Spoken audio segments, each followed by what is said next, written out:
Welcome back to all the original subscribers of this channel. You guys will recognize this guy. It's been about 1 year since I built it, and I want to make a little video about what's good, what's bad, and what we need to change, and what I would consider if I were to build another one. Let's get into it. All right, so there was a guy in the comments, I forgot his name, I'll post it somewhere here. This guy hit the nail on the head when he mentioned that this here would be the weak points of this thing. And what ended up happening, so I've used this quite a few times to go to the shop, to go to the hardware store, etc. And what ended up happening, if you look at these two tubes right here, they're no longer straight, so it ended up bending right here at this joint. So this joint is far too weak.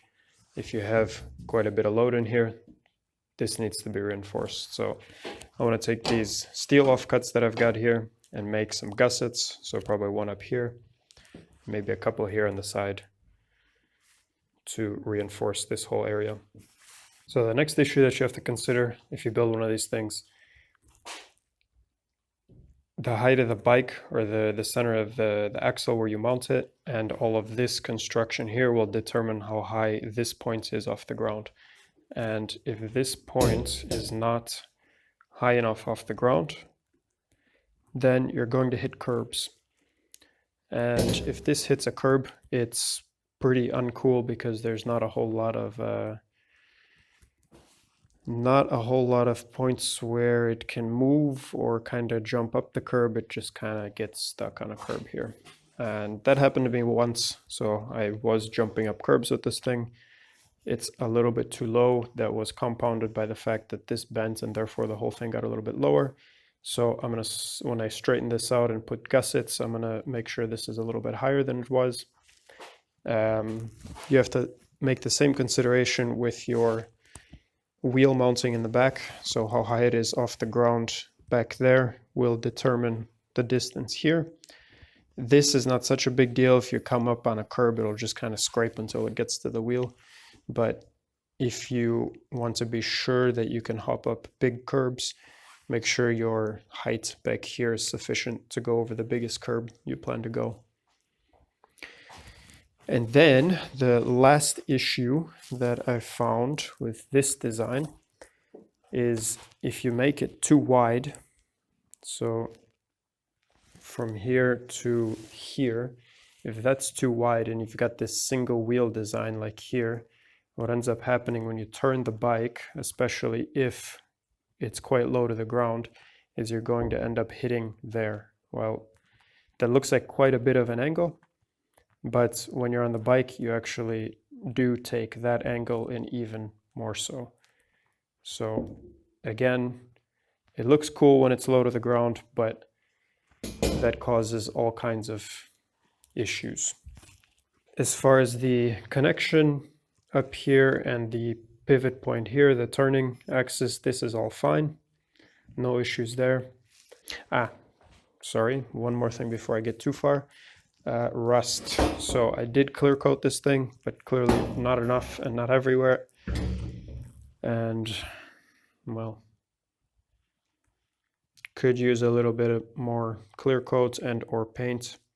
Got a bit rusty on the bottom where it sits in water or whatever. So those are the kind of points you need to take care for when you're building one of these things. Okay, that's all. Let's get into it.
Let's try to get this all tacked up.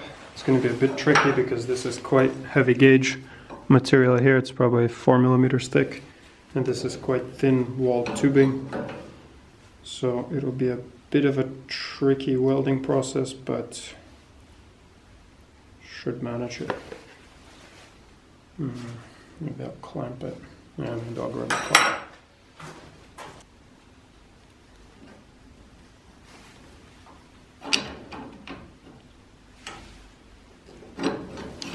Nope. Since I don't have 3 hands, I'm going to try to hold all of this mess together, get it tacked up.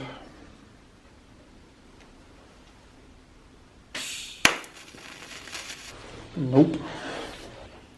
Try a low-tech clamp method here.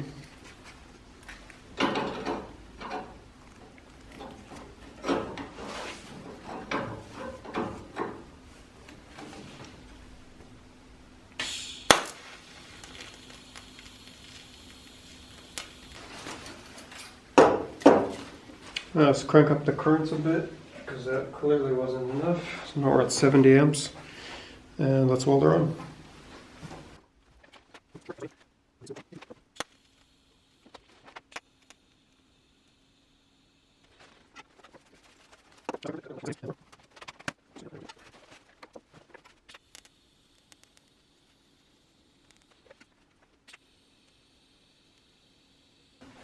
That looks pretty good.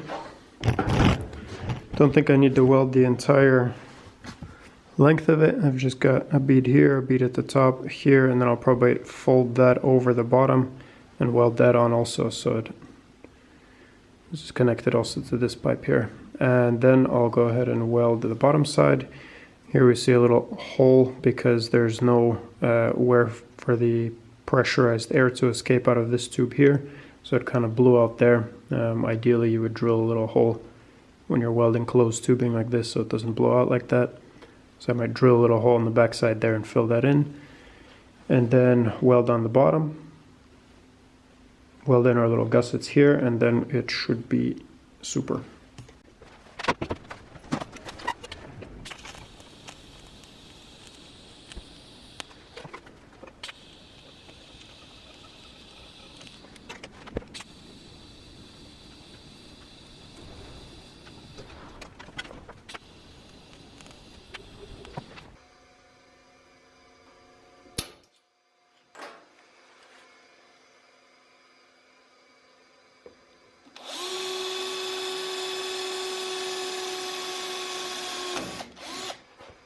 Alright, so all the gussets are done. It's not pretty, but this whole thing's not pretty, so it kind of fits. This part right here is a solid piece, that's not a hollow tube. So this is welded to this part, which is a double walled. There's probably around 4 millimeters of material on the radius there, so I think here should be okay. This is all nice and strong now. And what I want to do now is build a little box for it out of this scrap oak that I've got here. So let's get to it.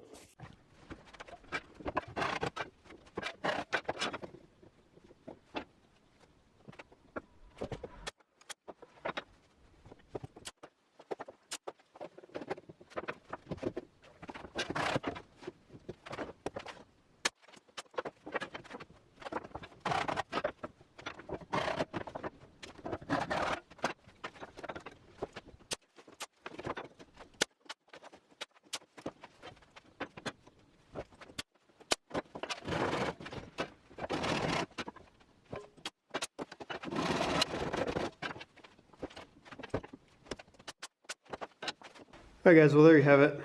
Trailer after 1 year. A few improvements we made. Built an ugly box here, but now I've got a box.